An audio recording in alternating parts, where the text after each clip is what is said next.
Champions League final where Borussia Dortmund missed glorious chances at the start, and then who came up at the back? Was it Carvajal or who was it? Yeah, and in the end, it doesn't matter. So at 0-0, the chance is bigger than at 1-0 or at 2-0.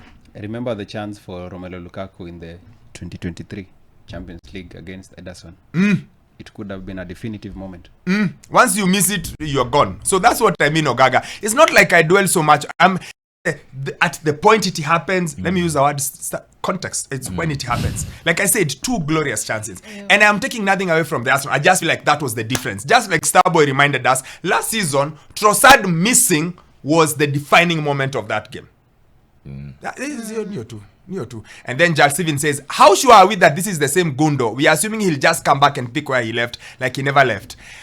Number one, I dare you to go look at his stats. The reason why I'm saying this is because I had the same argument elsewhere. Go look at his stats for City and for last season for Barca and see. You'll be surprised. They're exact same. Almost same. Like the difference might be 1. How many goals he scores, how many assists, how many goals, how many assists. And again, I remind you, even in his City career, and you are the fan, how often did Gundo be a shining star throughout the whole game? Throughout the whole season. No. Like he played game 1 to game, he pulled a Fernandes or an Odegaard. No. He'd be on the bench here, he'd play here, he'd be average here, there. And then come March, April. Shows up. Scores. Like I said, if you can count the number of big games he's decided. And I think that's why they're looking for, especially because they don't have Alvarez. So the end, remember KDB last year was made of glass. He kept getting injured. So I get the feeling like they're like, let's just find a guy who we can trust, who knows the system. Not to do 1,000 things, just to do 2 or 3. I think if he gives City 5 goals, they're happy. I think if he gives City just 5 goals and 5 assists, they're happy. I don't think they're getting him thinking he's going to score 100 goals. No. They just want Kidogo. Yes, for those crucial moments in the season. To be just clutch for them. And that's why Arsenal need to go and spend money. Yeah, and he continues, he says, City may have advanced beyond him, even Foden appears not to be a starter. Again, she had a very good explanation why they are trying to rest them up at the start of the season. But I think Foden will be very key for them like he was last season. He will be. I think he will be their main guy again. And then KDB and Gundo are supporting nicely because they are all old men now. They're like, help. We are not saying it's going to work. That's just how we think. Frank Riziki asks, did Jana Rudia the same song? What if someone requested it, Riziki? If someone requested, what should we do? Should we not do it? What do you think? I'm just asking. At times there's a method to the madness. That's me just saying. Anyway, can we move on this conversation forward? Can we go to Chelsea and there are 1,000 players?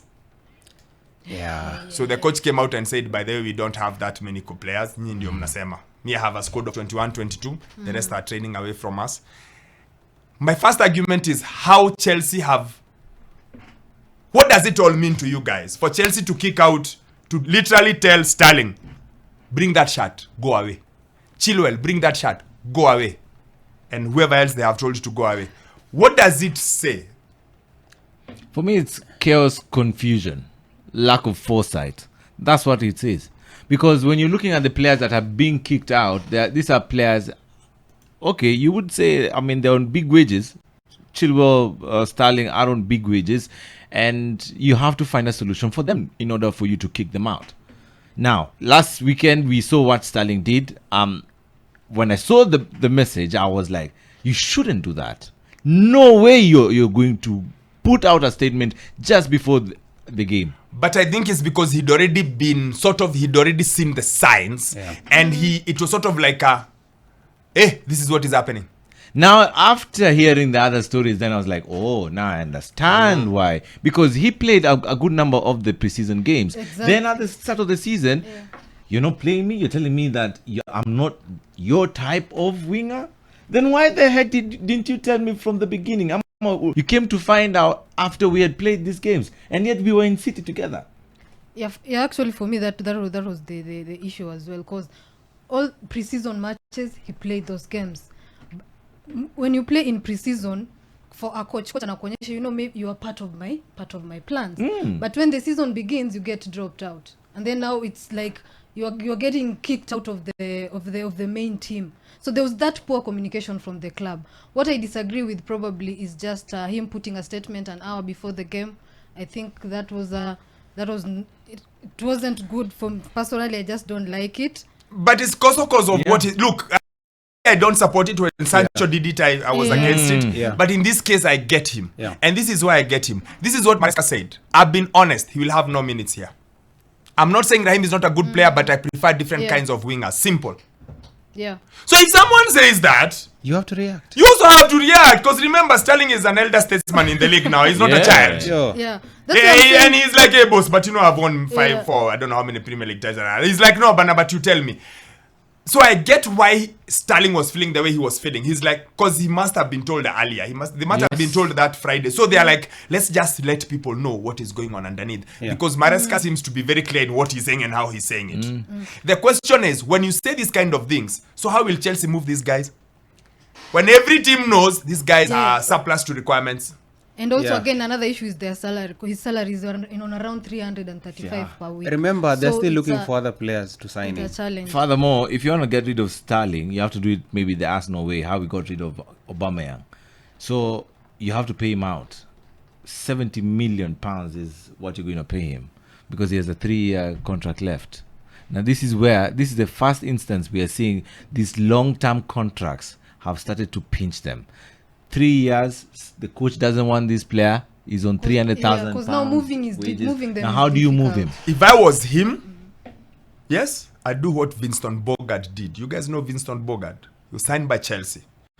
He was on 40,000 pounds a week. This is way back. That's a lot of money. And way back. And when he was told he has no future, Winston Bogart simply sat down and wound up his contract. Every day he showed up for training. They said, you will train with the kids. He went and trained with the kids. And he said, guys, I'm getting 40,000 pounds a week. I am going to wait it out. If I was Raheem Sterling, at his That's age, it. he's never going to play at a much higher level. I would literally spend the next one season at the very least getting that 350,000 pounds a week. You said 350? 335. 335 Yeah. every single week with no failure. And I'd show up. He wants me to train with the kids. I'd go train with the academy. He's already dropped from England. He's never going to go back to the English national team. Yeah. I'd take that. That is 1.2, 1.3 million pounds a month. Imagine. After tax. Let's assume tax takes 50% of it. It's 600,000 pounds a month. So if you times that by 12, it's 7.2 million pounds a year. I would show up for training at 8 a.m. every single day and go train with the youngsters and pick my 7 million pounds. Yeah, because he has 3 years. That's what I would do. Yeah. I would do it for at least a year. If I was him, me Wokabi, I'd do it for the 3. Because I've already won everything I need to win. Yeah, everything. Unless Arsenal come for me, unless Saudi. City come for me, unless Liverpool come for me, unless Saudi I wouldn't. No need. See, I'm making this money just by chilling. Yeah. But I show up for training because remember, you cannot kick out a player in football for poor performance. All he has to do is show up for training. So if you kicked him out of the young team, you won't him kick out your head. I'd show up. What the heck? And all these guys are on crazy contracts. I'd show up. And maybe something else, maybe from what he said, I wonder, his statement is about him, yes, but you wonder, in the hindsight, could he be even speaking for others? Yes, Yeah. I think You because see, yeah. he's a senior player. So I So think maybe he they're felt more like this is disgruntled it's my players again. responsibility Yeah. to Come speak for out. these other players who are younger, who really can't defend themselves. And I see it like he did them a favor. Yeah. Like he just showed us what exactly is going on at Chelsea.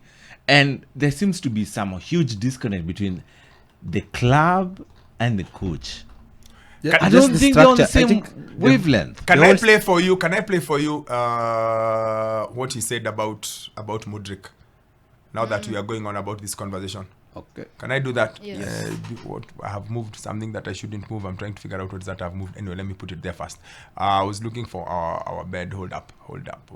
There we are. So can I play this for you because I thought it was very interesting. Where is prep comp? There we go. This is what he had to say. Yeah, but I think this is Misha, this is Mudryk.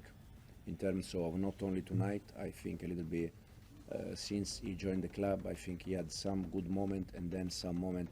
It's like, I don't know how to say in English, but it's like a tack. When he has the ball, it's like tack. You don't know if it's one thing or the other thing. And I think this is Misha in the moment that, as you said, he become more consistency. He can give one step forward. We're gonna try to help him to change. I think if he has to understand that we're gonna bring him the ball there in the last third, and when he's there, taking the right decision. Because for me, most of the mistake from Misha, it's not about the quality or technical mistake. It's about the choice. Sometimes he has to play, and he try to do something different, and we lose the ball. Sometimes he has to go 1v1, and it's about decision maker. But hopefully we can help him, and he can improve that. What do you think, guys? Yeah, but Do you want him saying that? Do you want him saying that in public? Do you want him saying that about 100 million something player? No, I wouldn't want him to say that. I would want him to tell me personally that you need to make these kinds of decisions at some point of your game, but not tell it out to the world, especially given the fact that there's a 100 million tag hanging on my head. It's just, all this goes on to show the chaos that is happening in the Chelsea Football Club. I think it starts from the top, given the fact that he's a representative of the club, and whatever he says, given the fact that he's been here for a month or two right now, and there hasn't been any official communication from the Chelsea Football Club, it means that they're backing whatever he's saying. And there's just so much disorganization. And from this, I don't think Chelsea are going to be in the top 5 at the end of the season. Here's the thing: when you are a player and you're low on confidence, you need your coach to come out and defend you. All right, so you need him to speak positively about you and not really go out and hang you out there to dry. That's for me. That's the whole thing when I see when it comes to coaches and the players' relationship. Look at how, for example, Mikel Arteta handled Kai Havertz. He kept on emphasizing he'll come good, he's training good. And I thought Maresca should have done the same thing for Mudryk. So come out, say he's training well, he's improving every day.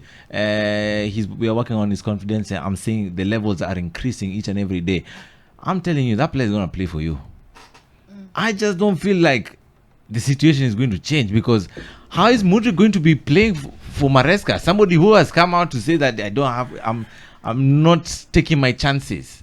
But for Maresca, that is how I think he's been talking. He's just blunt. That's how he communicates. He's blunt. So for me, I think he's just being honest. And for some reason, I think he's just trying to mark his territory to select his players that he wants to move forward with. Ile indirectly anakuambia, I'm seeing here there's potential, but say I'm not sure. So he's trying to make sense of the chaos. Because as a manager, the problem, what I say the problem with Chelsea is, they brought in players without, lots of players, and what they want you to do as a manager, try and make it work. Most of those players are not yours. Some of them you like, some of them you don't like. That's why he prefers some different. He prefers Neto to Sterling, because how he plays, or the style of play he likes. So it's more or less he's trying to make sense out of the chaos, and he's trying to, kuchagua players wake, the 21 or the 30 that he will work with. And Chep, he's just being blunt, I Chep, think. it's okay to be blunt. Yeah. He better back it up with results. This is Chelsea. Yeah. This is the era of player power. And you're not, Pep can get away with anything. Pep gets away with kicking out Cancelo and kicking out whoever else he wants. Yes. Arteta got away with kicking out Aubameyang and Ozil and whoever, but he had already an FA Cup to his body, so they could buy time and they could see the long-term goal. He better get the results, because the pressure is going to crank up. Because can you imagine all those players? Chelsea has 50 players? I don't know how many number they are. Okay, and they are moved on quite a bit. Corner is gone, Lukaku is gone, but they are still going to be left with surplus. And how you deal with them is, I know they all train away with the academy kids, with the under 18s, with whatever, but he better back it up with results. If he doesn't get results,